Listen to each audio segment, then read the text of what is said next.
श्री स्वामी समर्थ.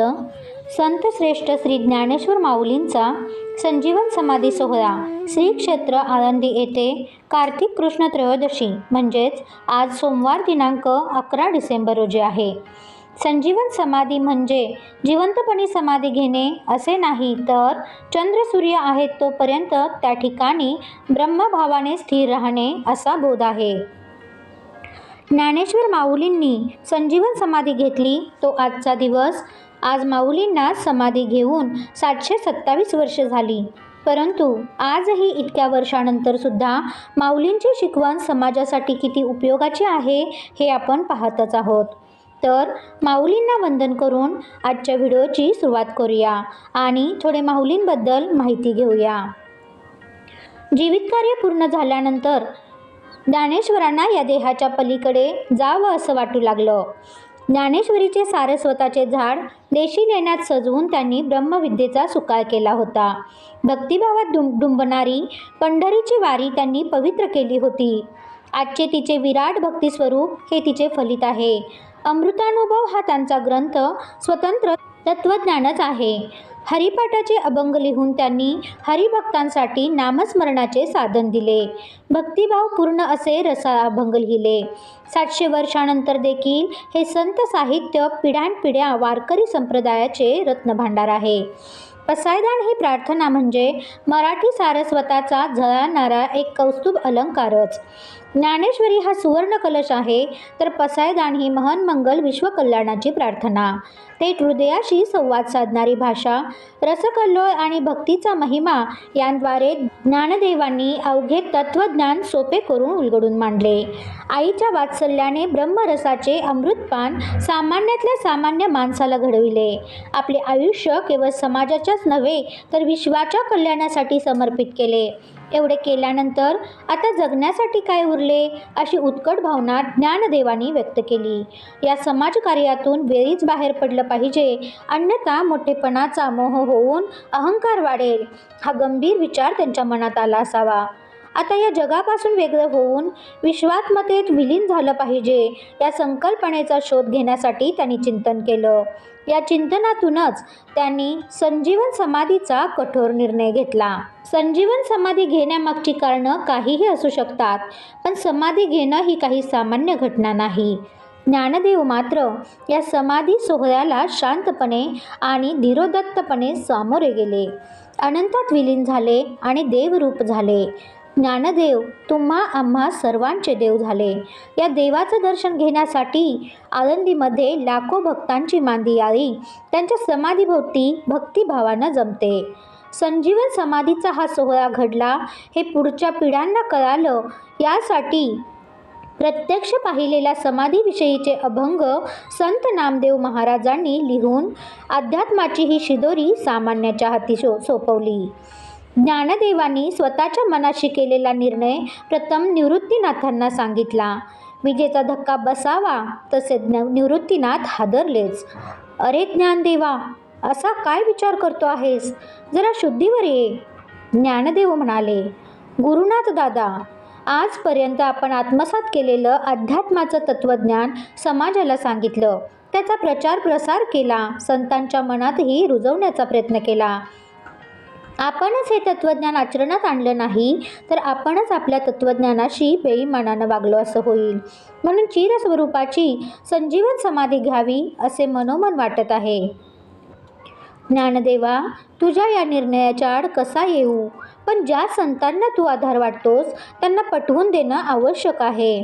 त्याहीपेक्षा सोपान मुक्ताला अधिक समजून सांगितलं पाहिजे. निवृत्तीनाथांची संमती मिळाल्यावर आनंदानं चरणावर मस्तक ठेवून आशीर्वाद मागितला. निवृत्तीनाथांनी ज्ञानदेवांना मिठी मारली. सोपान मुक्ताला ज्ञानदेवांच्या संजीवन समाधीचा निर्णय सांगताना निवृत्तीनाथांना भडभडून आले. दोघांनीही आक्रोश केला.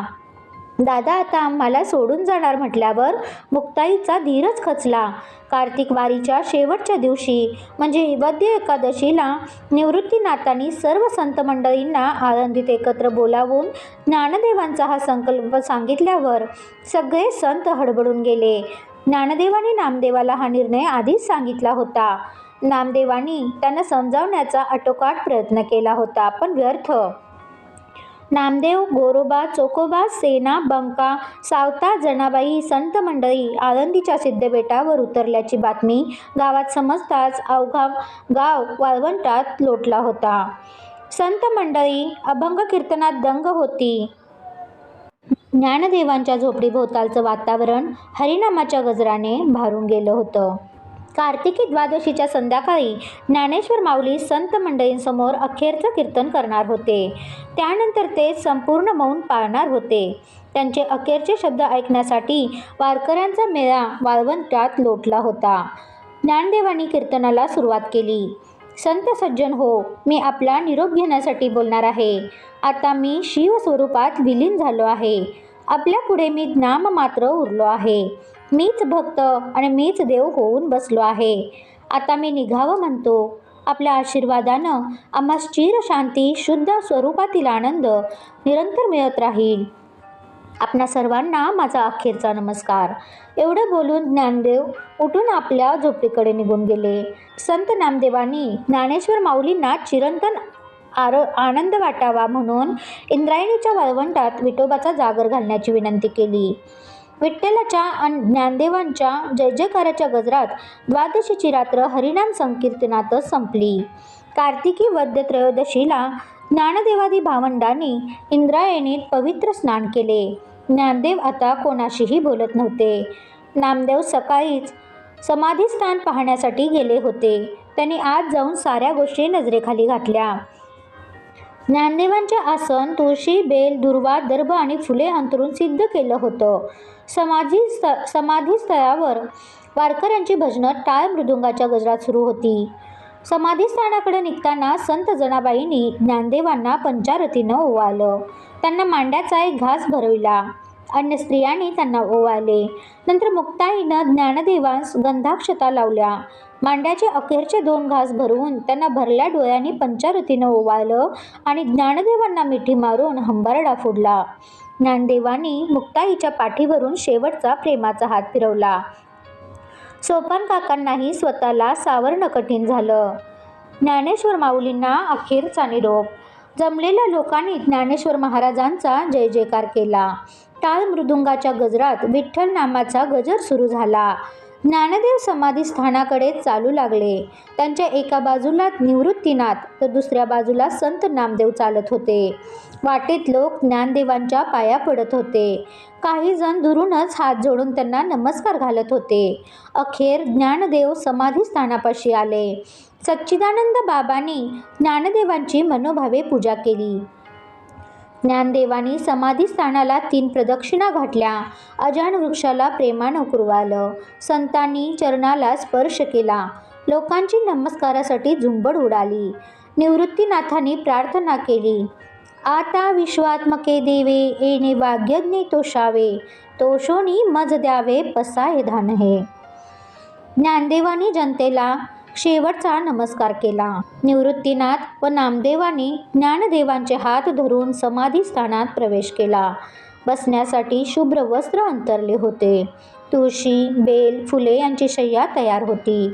ज्ञानेश्वरांच्या इच्छेनुसार त्यांनी स्वहस्ते लिहिलेली ज्ञानेश्वरीची अगदी पहिली प्रत त्यांच्या आसनासमोर ठेवण्यात आली होती. निवृत्तीनाथांनी ज्ञानदेवांना हळूवारपणे त्या आसनावर बसवले. नामदेवांनी त्यांना पंढरीचा बुक्का लावला. समाधीसाठी ज्ञानदेवांनी पद्मासन घातले आणि डोळे मिटून हात जोडले. दीर्घ स्वरात ओमचे उच्चारण केले. निवृत्तीनाथांनी हुंदके देत जड अंतकरणाने समाधीच्या द्वारावर शिळा लावली. द्वार कायमचं बंद झालं. निवृत्ती सोपान मुक्ताईनं हंबरडा फोडला. कार्तिकी वद्य त्रयोदशीला हा ज्ञान सूर्य मावळला. माऊलींच्या समाधीनंतर साधारण 250 वर्षांनी ज्यांचा अवतार झाला असे शांती ब्रह्म एकनाथ महाराज सांगतात की माऊलींनी मला स्वप्नात येऊन ज्या अजान वृक्षाच्या सानिध्यात मी समाधी घेतली आहे त्या अजान वृक्षाची मुळी माझ्या कंठास लागली आहे. हा स्वप्न दृष्टांत जेव्हा झाला तेव्हा श्रीनाथ महाराज अलंकापुरी येथे आले आणि नंदीजवळची शिळा दूर करून समाधीस्थानी गेले. तेव्हा दिव्य तेजपुंज ब्रह्मरूप श्री गुरु ज्ञानेश्वर महाराजांचे दर्शन झाले. अशा संजीवन स्वरूपाची श्री माऊली ज्ञानोबारायांची समाधी आहे. संजीवन समाधी महोत्सवाच्या निमित्ताने ज्ञानियांचे राजा महाकैवल्य तेजोनिधी माऊली श्री ज्ञानोबारायांना विनम्र अभिवादन. श्री स्वामी समर्थ. व्हिडिओ कसा वाटला नक्कीच सांगा. आवडला असेल तर लाईक, कमेंट, सबस्क्राईब आणि शेअर करायला विसरू नका. श्री स्वामी समर्थ.